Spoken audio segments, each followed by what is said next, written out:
pessoal, dando continuidade aqui ao estudo de ponteiros, nós vamos ver vetor de ponteiro. Continuar vendo o restante aqui e na nossa terceira parte do vídeo da explicação de ponteiros.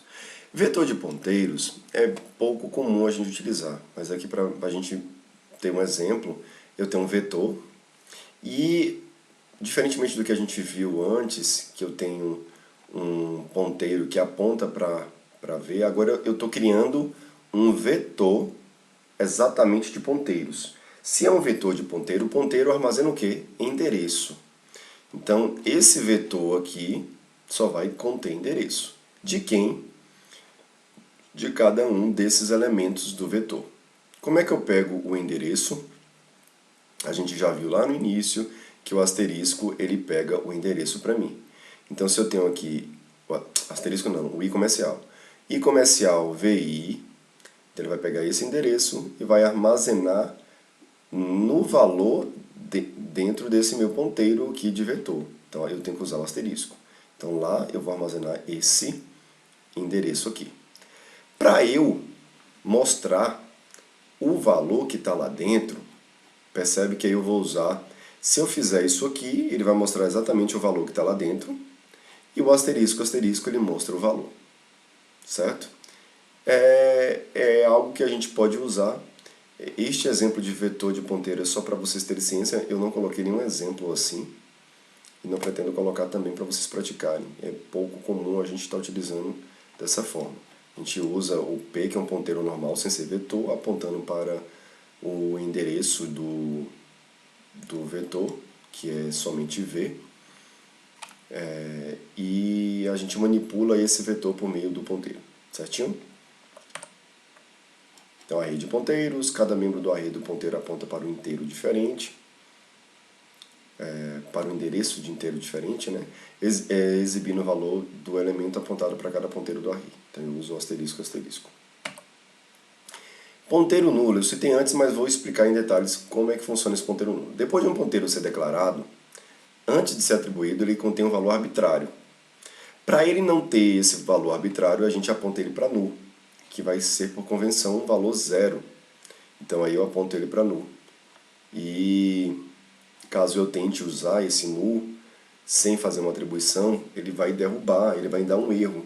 Isso é importante porque ele não vai usar um valor de lixo para mim. Então o null ele vai garantir isso, que eu não vou conseguir manipular esse ponteiro porque ele está apontando para nenhum lugar. Se eu não fizer isso, ele vai apontar para um endereço da memória que eu não sei qual é. Vai ser lixo. Então aqui está um exemplo, ponteiro nulo. Vamos para o código. Exemplo 3.1, 4.1, 4.4, exemplo 4. Eu tenho x, 99, e esse p aqui é um ponteiro também de inteiro que vai apontar para o endereço de x. Só que antes, ó, o valor do ponteiro p aqui, ó, ele vai estar zero, porque eu coloquei zero aqui, certo? Então ele vai mostrar zero para mim. Deixa eu executar para vocês verem. Ele vai mostrar zero. E vai continuar da forma como ele faria. Então p agora aponta para x. Novo valor de p, ele vai mostrar o endereço de x. Vou complementar aqui para vocês verem que vai sair a mesma coisa. Endereço de x, que a gente já tinha visto isso antes. É o i comercial x. Então, ele vai mostrar isso aqui. Eu vou fechar o programa. Pronto. Endereço de x, aqui vai ser o endereço de x também.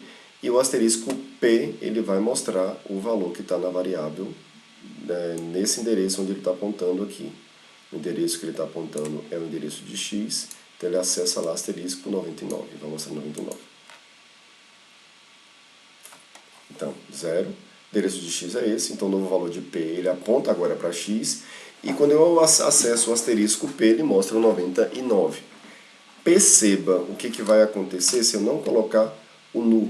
Eu posso até representar aqui, ó, valor do ponteiro. Se eu botar o asterisco p, ele tem que dar um erro porque o p não existe. Então travou o programa, certo? Ótimo.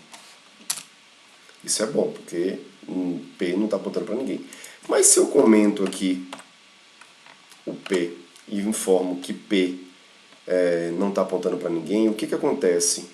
P aponta aleatoriamente para um endereço.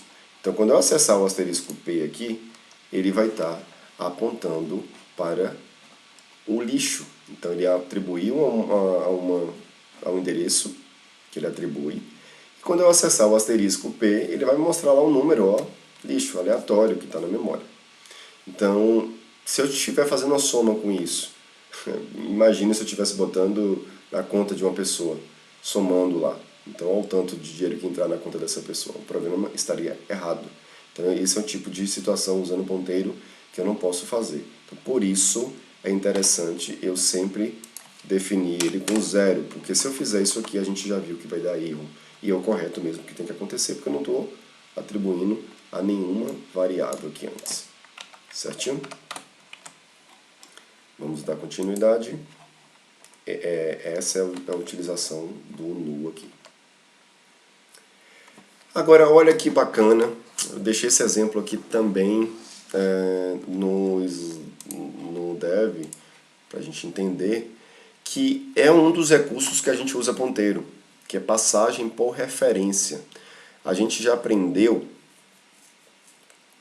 a passar um determinado valor para a função, ela muda e eu tenho que retornar esse valor. Mas olha só como ele vai mudar e eu não vou retornar nada. É uma função do tipo void. Só que aqui ele está fazendo o quê? É um incrementa que recebe um ponteiro.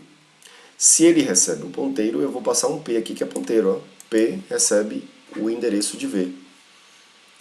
Pronto. Qual é o valor de V? Eu estou usando aqui asterisco P, porque ele vai mostrar 100 para mim. Vou passar o endereço, P, ele vai receber aqui esse endereço. E aí, aqui, lembra, é uma declaração. Então, ele é um ponteiro.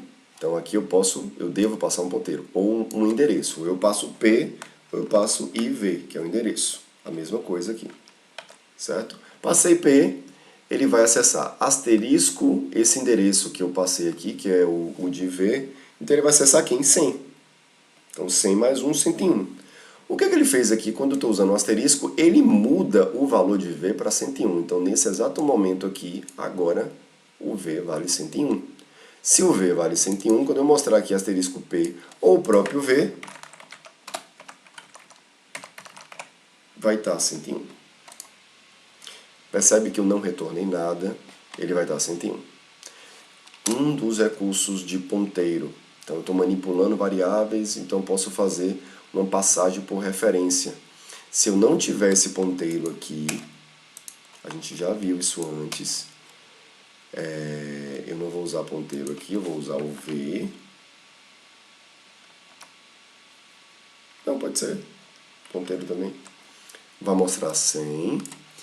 Eu estou passando aqui, não vou passar P, eu vou passar o valor, já que lá em cima recebe um inteiro. Então, ele vai, sem ser ponteiro. Então, aqui asterisco P, ele vai pegar 100, vai passar para lá 100, 100, 101. Só que eu não estou retornando esse valor. Asterisco P aqui vai estar 101? Não, porque eu não mexi no ponteiro, vai estar o 100. Então, vai ser 100, 100. Olha só a diferença. Antes foi 101, agora é 100, 100. Então, isso aqui é o que a gente já sabia antes lá em função, passagem por valor. E aqui é a passagem por referência. Eu estou passando uma referência, que é o endereço, né? Antes, né? Era o endereço de... Quando eu coloco o P, é o endereço de V. Então, aqui era um ponteiro, era como estava, vou deixar assim. E ele vai mostrar para mim exatamente esse valor de P alterado pela função que aí foi o 101, porque foi uma passagem por referência. Certinho? Eu estava pensando em fazer somente esses 3 vídeos, mas eu acho que vai ficar grande, vou fazer um quarto. Mas deixa eu terminar a explicação aqui, passagem de argumentos e valor e referência. Na verdade é exatamente isso que eu falei, o valor, ele só copia o valor, vai ser executado na subrotina, não vai modificar o valor da variável em questão. mudando só os parâmetros que está naquele argumento, né? O de referência, ele copia o valor e ele muda. Então aqui está a explicação, o ponteiro é usado para realizar chamadas por referência. Então é uma grande utilidade de ponteiro aqui. Esse aqui está o exemplo. O incrementa 1, ele muda o valor, porque eu estou passando ponteiro. E o incrementa 2, ele não muda o valor lá, né? Ele só mudaria se eu retornasse. Então aqui eu preciso de retorno, e aí eu mudo aqui o V, ficou 100, o R aqui ele foi mudado lá para 101, certo? Aí eu precisei retornar. Aqui com passagem de referência via ponteiro, eu não preciso ter esse retorno, ele já altera lá para mim. Então olha só que bacana isso, eu posso passar aqui vários ponteiros e ele fazer alteração de várias variáveis. Contorno numa situação aqui de retorno, porque o retorno eu só posso retornar um valor. E passagem por referência aqui eu posso passar vários valores e aí resolver essa questão de retorno, que só retorna um, e aqui ele vai modificar quantas variáveis eu quiser nessa passagem por referência via ponteiro. O valor V é modificado aqui no ponteiro, o de cá não é modificado. Aqui está o mesmo exemplo, só para ratificar que não é modificado, porque eu não estou usando ponteiro, que eu uso ponteiro, ele é modificado. Certo? Então eu vou pausar aqui e a gente vai continuar em seguida com o último vídeo. Então a gente vai ter 4 vídeos sobre ponteiro para não ficar grande.